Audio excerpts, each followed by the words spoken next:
If you haven't been living under a rock, you would be familiar with Vecna, the new evil force that the town of Hawkins is currently up against after the Demogorgon and the Mind Flayer.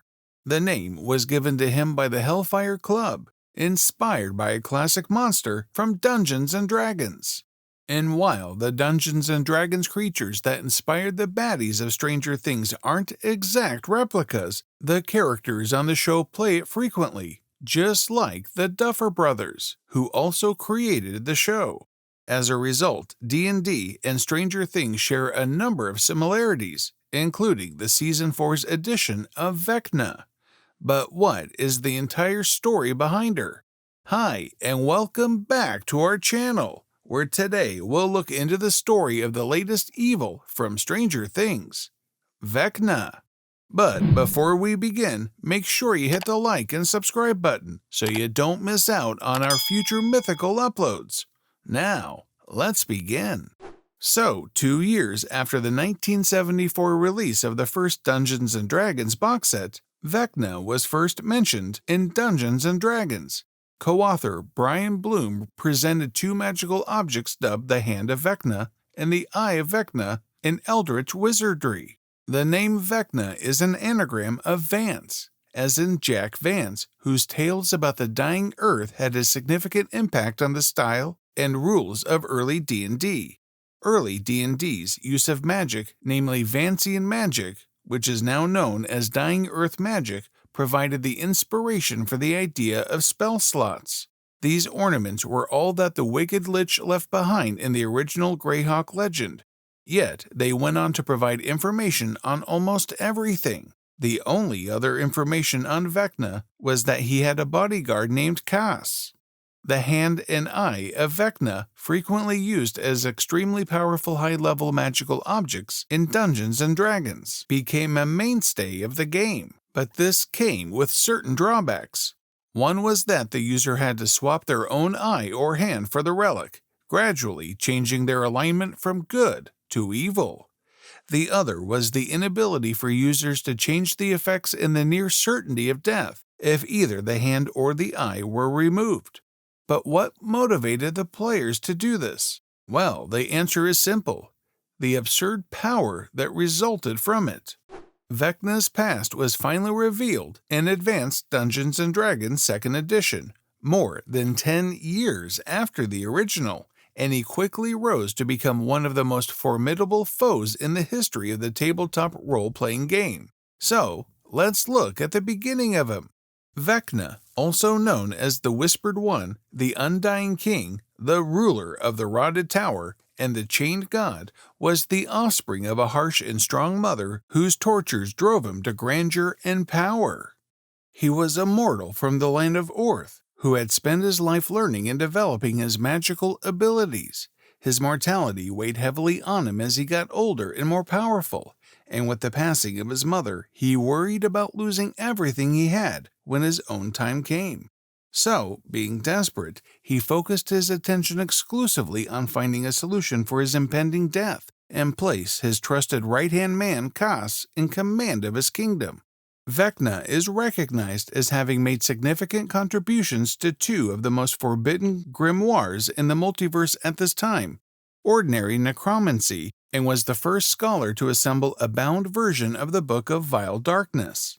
Some claim that he received personal instruction from Moxlick, the serpent, who is said to be the embodiment of magic itself, and according to certain historical sources, he even sought out Orcus, who allegedly taught him the ways of the undead. It is believed that he created a spell that was so potent that it enabled him to face his own death, make it manifest, and then imprison it in a pocket realm to be freed at the time of his choosing. Regardless of how he did it, Vecna eventually transformed into a lich, the first mortal with the resolve to give up his body in order to live eternally, who had now turned his sights toward attaining godhood. Vecna entered his own territory, continued in his pursuit of ever-increasing wisdom and authority, and eventually attracted many followers who turned to him to further his aspirations for dominance. The number of his allies increased along with his might.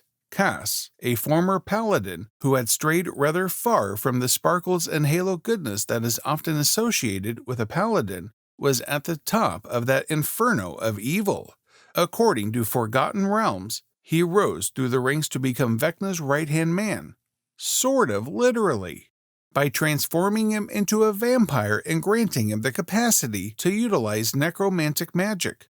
Vecna gifted him a type of slightly diminished version of his own immortality. He also handed him a magical sentient sword with his own name. And there are no happy endings to stories involving sentient weapons.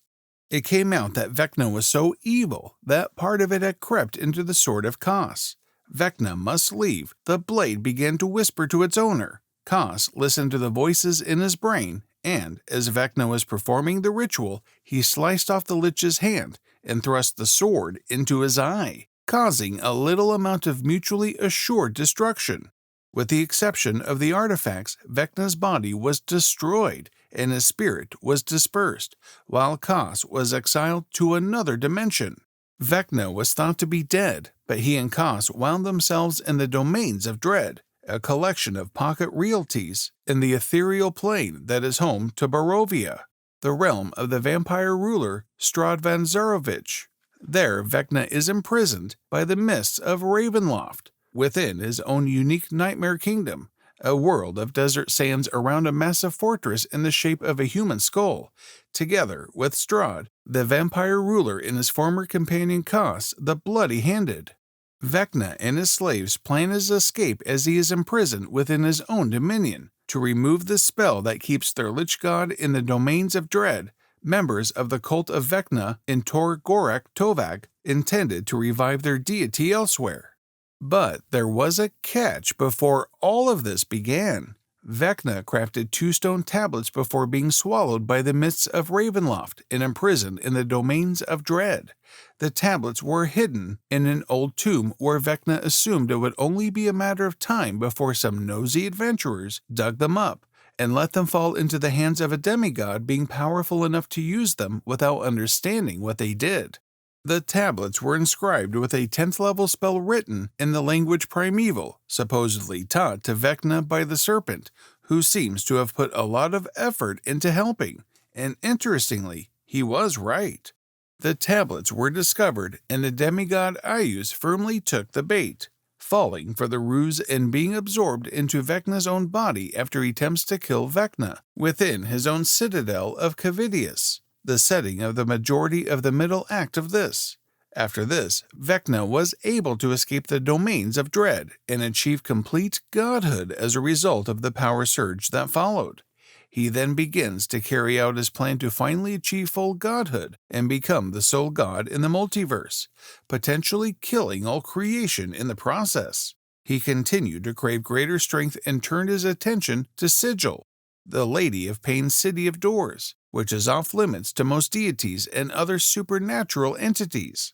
Vecna's transition into a deity would then be finished as he enters Sigil, making him the first authentic god to stroll the streets of the city. He wanted to remake the city, and ultimately reality, in his own image. He didn't want to dominate it. He also wanted to move freely across the planes and throughout the universe.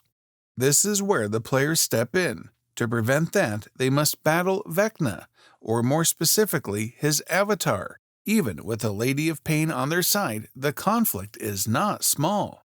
As it turns out, she has her hands full trying to repair the extensive damage Vecna does during the course of the conflict. The principles of the multiverse are drastically and irrevocably altered. Whole planes are created and destroyed, and Vecna's appearance is consistent in all of the editions.